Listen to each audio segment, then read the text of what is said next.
Hello, beautiful moms and entrepreneurs. My name is Charisse Walker, and I'm your host of the Unbreakable Mompreneurs podcast. This is a place where we come together to learn, grow, and inspire. So sit back, relax, and let's get started. Hello, Unbreakable Mompreneurs. My name is Charisse Walker, your host, and today I'm here with Angela Frank, and she is a fractional CMO, and so she is here to share how can you make money in your business and what do you need to do specifically with marketing? With all these different businesses that we all have, there's some underlying things that every single business could do better to save money. So Angela, why don't you introduce yourself to our audience? Yeah, thank you so much, Charisse. I'm very excited to be here and sharing some marketing insights with your audience today. Like you mentioned, I'm a fractional CMO, so that means that I assist small businesses in their marketing strategy, and I come in to create profitable marketing strategies. A lot of times, small businesses, it doesn't make sense to make the full financial commitment to bring in somebody at the highest level in marketing, and so I'm able to support on a fractional basis. It makes a lot more sense for the business, and you don't have to make a few $100,000 or more commitment to see that growth and those profitable marketing strategies in your own business. That's great. So my question for you is, what are the three biggest ways that businesses can save money on their marketing? I think so fractional is one of them, obviously. Getting fractional support is definitely one of them. The other two are launching with what I call a marketing MVP, and I'll go into more detail on that. And then the third one would be making sure that you're doing what makes sense for your business, not what you see working for other businesses. And I'll go into that as well. So we touched a little bit on the hiring fractional support. I like this not only for a strategy support, but also, if you're launching something, you can bring somebody in to support with that launch. Say you're launching a new email sequence, who is an expert in that type of support. And you can bring in these hired guns per se, and they will produce something that's going to create better returns for your business. And in the long run, it will produce you more money and cost you less to run because you're not, as the business owner, using your time to set everything up. So not only is the fractional strategy support great, but getting that expert support for anything that you're doing in your business. The second thing that I mentioned is those marketing MVPs. So if you are launching a new channel, so I like to use email. One of my clients, we launched an abandoned cart email sequence, and the MVP for that was 3 emails that were auto-populated in their email software with the product that was left in somebody's cart. And the final email had a small coupon. That 3 email sequence started generating $10,000 a month on autopilot. So essentially, it was capturing $120,000 in revenue each year that this business was essentially just leaving on the table by not having an abandoned cart sequence. And so you can see here, we didn't spend a lot of time. We didn't spend months and months and months getting this set up and launched. We launched with what we thought would be impactful and something that we could launch with right away. And it started generating revenue. And now at that point, you've got your MVP, you've proven your concept, and you can make the email sequence longer, or you can refine copy or subject lines, or you can try adding additional products, and then you can start testing and really diving in. If that email sequence didn't perform, well, there's a little bit of testing you can do to see if there's anything you can do to get it to start working for you. But at that point, it's time to move on to something that will. And so by launching with the MVP, you're able to find these great returns in minimal amount of time. And also it mitigates your downside if it doesn't work. The third thing that I mentioned to create those returns for your business when you're marketing without spending a lot of money is focusing on what's working for your business and paying less attention to what's working for other businesses. And one of the examples I like to share here is if you're looking at some of the big dogs in your space, people who have been in your space for a long time, maybe they are big name brand competitors, or others are new flashy types of companies that have come to the scene and all of a sudden they're like killing it. And you're like, what are they doing? Well, a lot of times these companies have things going on in the background that you as a small business owner may not have. For example, venture capital. I've worked with a lot of brands who are funded with venture capital, and what they're doing when you actually peek behind the scenes is not working for them. They have no idea what's going on and what's actually performing. And so you as a small business owner, if you're like, wow, this company's running so many paid ads, I need to be doing this and start implementing it in your own business. Well, it might not actually even be working for them, and they just have a lot of money to burn to try and figure things out. So instead, launch with those MVPs, bring in those hired guns to support your new channels, and then look at your data to see what is performing for you and focus on that. If you're seeing something new, launch it as an MVP, but do not go all in on something just because you see someone else in your space going all in on it, because it might not be working for them like you think it is. And I think that that's something that's important because, a lot of people will say in my space as well, hire your assistant. You need an assistant right now. And so, I mean, I've done that, but it's interesting where I was talking with someone, it's a new concept that a lot of people don't know is you don't need to hire a 40-hour-a-week person, especially if they don't know how to do all these different things. So hiring specialized people, like you said, to do specific things is a lot more effective, a lot more efficient, and you're not having to pay benefits.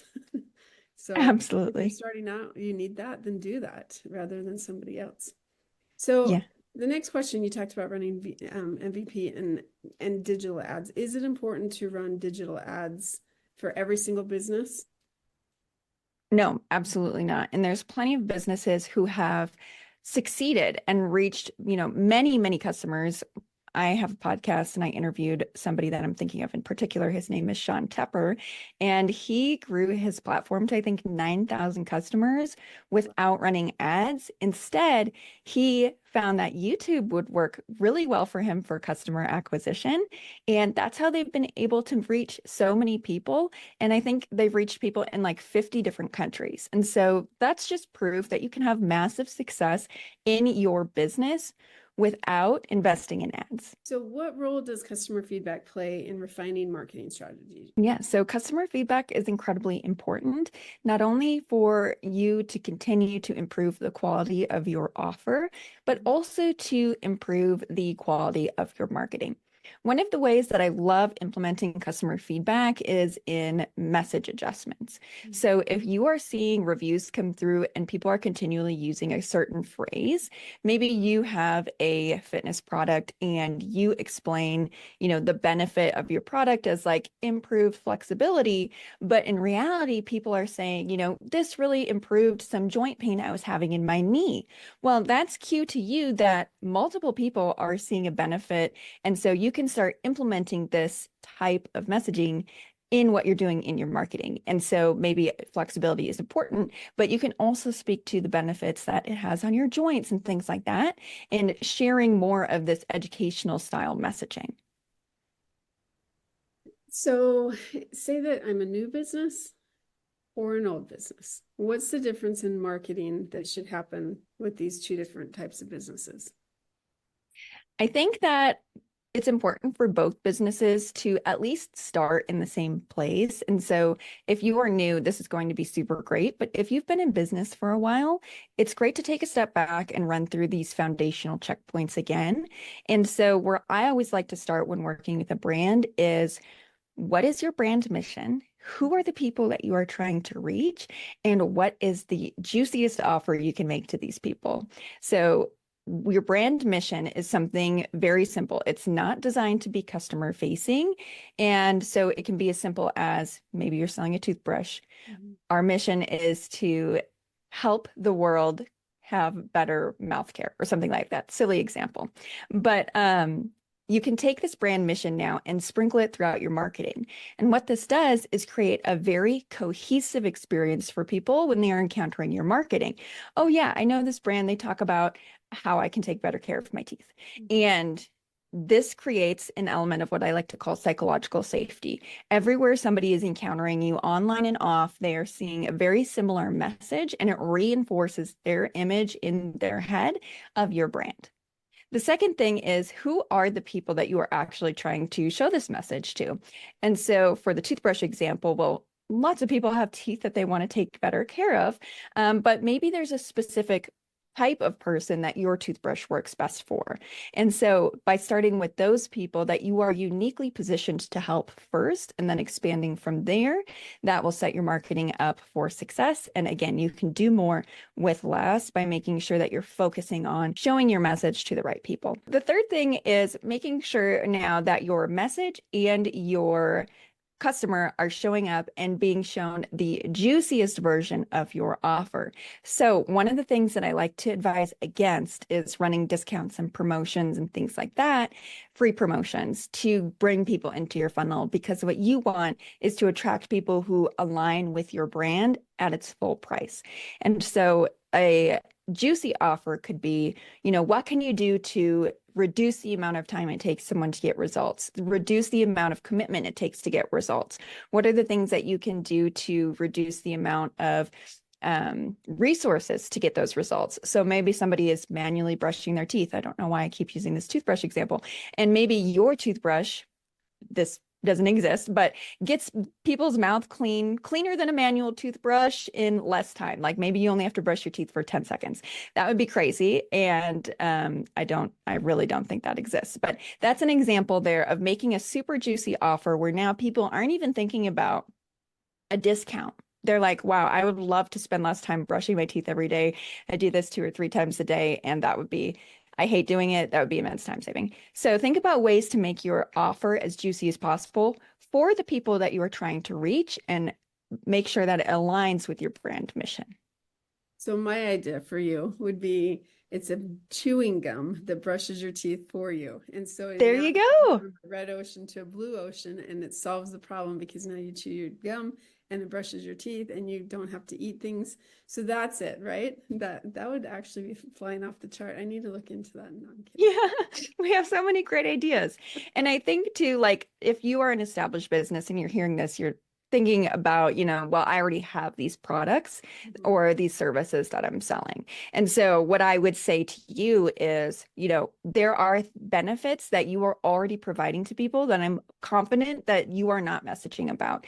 And so maybe you are a cleaning service, message about the time saved, message about what that means for people. Maybe you spend all day Sunday cleaning your house, and you can spend that time with kids out in the park and spending time with your family and your loved ones. Or maybe you can spend that time on a hobby or learning a new skill or improving the value you provide at work so you can get that promotion. And so there are ways that you can take your existing products and services and make that offer even more valuable to the people that you're already sharing it with. I have always heard solve a problem. And if you solve the problem, then you can do something, you can sell your product. But you said something that I have not heard before, or it's not in the mainstream because you talk about funnels. I'm in that community, that if you don't try to sell at a discount, you just like glossed over that, but I want to come back to it because there are so many people. You give out a free lead magnet, the freebie, to get their attention, to get their stuff, and then you email the heck out of them to get them to buy your product. What you said, and I just want to make sure I understood it, was that you want to get the person that's willing to pay the full price at the beginning. That is a concept that I rarely hear, if ever, from anybody. And it's very, very genius because you're hiring your absolute ideal client that's willing to. I was in a seminar recently where he says you want to, and he uses the word seduction because seduction is marketing. You're seducing a person to do what you want them to do. And so whether you agree or not, come up with a different word, but that's really what it is. And you want a customer that's going to thank you for spending a ridiculous amount of money, if that's what your service or your product is, versus you have to convince them and cheat them out of their money. Does that make sense? And so I really want to go back to that. And if you can expand just a little bit on how do you do that? How do you get a person to, instead of a free lead magnet, and a good example, there's somebody that spoke at one of the seminars. He had everyone put their emails in and then he just markets the heck out of them, right? And so he's like, well, you get these free laminated sheets on how to sell stuff. Just pay the shipping at $6.95. And I thought, okay, I'm going to play into your game. It's $6.95, not a big deal. And a month later, get these 3 sheets. And I look at these sheets and it's literally printed front and back, laminated. It's not a big deal at all. But he has people buying it. And so how do you get people to buy your product at the full price and not do the freebies? Yeah, so there's a couple ways you can do it. One, again, is going back to that offer and make sure that you're talking about the true value and helping your prospects understand the value that it is that you provide. A lot of times people try to skip this step and then they get caught in this repetitive promotion cycle. And, you're constantly running sales, you're constantly running discounts, or even worse yet, you're doing a free version of your service for them as like a free trial. This is going to attract people who, just really are not able to pay full price for your products. And not only that, but if you're running even a 10% discount, it gets people accustomed to waiting for sales to purchase from you. So even if you have a product that's not at a premium price point, it requires much less consideration. Well, now they're just going to wait until you put it on sale again. And so I did mention at the beginning of this that I did include a coupon in the final step of our abandoned cart sequence. And so there are places that you can thoughtfully use sales. And in that case, it was a very small discount and people had already received and opened quite a few communications from us. They had put the product in their cart. And so the consideration for purchasing that product was very high. They were almost there.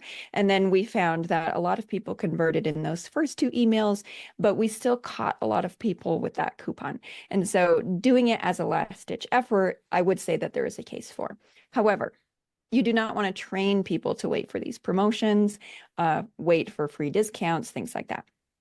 The other way that you can get around this is by bundling. So maybe let's go back to the cleaning service. Maybe if somebody buys a full month or 4 cleanings from you, you give a little discount to encourage them to spend more upfront, make a larger commitment with you. And now you have gotten them into your system, you're proving the worth of your service, and you're providing a little discount for making that upfront commitment.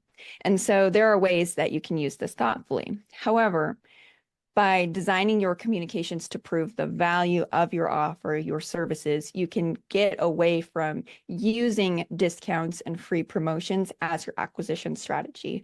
And so what I've seen is a lot of businesses really heavily rely on this, and it eats into their margins because now people are continuing to wait and wait and wait for these sales. And it gets to a point where the business becomes entirely reliant on the promotions, and your margins just keep getting thinner and thinner and thinner because now a 10% discount isn't very exciting. You have to get people with a 15, and now you have to get people with a 25. And it just becomes this self-deprecating cycle of promotions, and just your business becomes less and less profitable over time. And so focus on the value of your offer. And then if you want to use promotions, use them very thoughtfully. Good. So over the next year, what do you predict are some of the changes that are going to be coming in marketing? I think that there's going to be an increased reliance on content, not only blog content, web content, but also social media content. And so something that I'm doing and encouraging clients to do is build out presence on even more social platforms. For me, LinkedIn has been my biggest platform for my business. I'm a marketing consultant, fractional CMO, like we mentioned. And so that works really well for my audience. But I'm continuing to expand now to Instagram, Threads, YouTube, and even TikTok seems like it might be a good spot for us. And so just continuing to expand your social footprint, I think will be really key. And the reason for this is that search is going to be implementing more and more AI features over time. So if you go into Google and you type in, best plumber near me, you're going to be shown increasingly amount of AI content where Google is saying, oh, the best plumber in Colorado Springs is, and then they will give you all of this information. And at that point, you might click through, you might not, but they're going to control search results even more heavily than they already are. And I think in many industries, what's going to happen is that you will only be able to pay for traffic from search engines. And so building up an organic social strategy is going to be so important. And also, organic social is so powerful to begin with. I think that's better use of your marketing dollars than advertising on Google or Meta. That's true. I agree with that. Well, is there anything that I have not asked you regarding marketing that I should have? I don't think so. I think a lot of people, if you want to leave this message with one key thing, it's if we talked about a lot today, and marketing, there's always so many things, and there's so many different brands, and so many different things work for different brands. And so it can easily become overwhelming. And so I would encourage you to take a step back, take a deep breath, look at what's working in your business and see if there's anything you can do to make it work even better, and start there. You can launch new channels later. You can do all of these things that you want to do for your business later, but start now and start small and then grow and evolve. If you're expanding your social, start with one platform and continue from there. You don't have to do it all right now. Right. I agree. So if our listeners wanted to find you because they're like, I don't want to do this, but I want help and you can help me, how do they find you? Yeah. So you can find me at growthdirective.com. But also, if you enjoyed our conversation today and you just want to hang out a little bit more, you can find me at The Growth Pod, which is growthpod.fm. We chat a lot about marketing and business.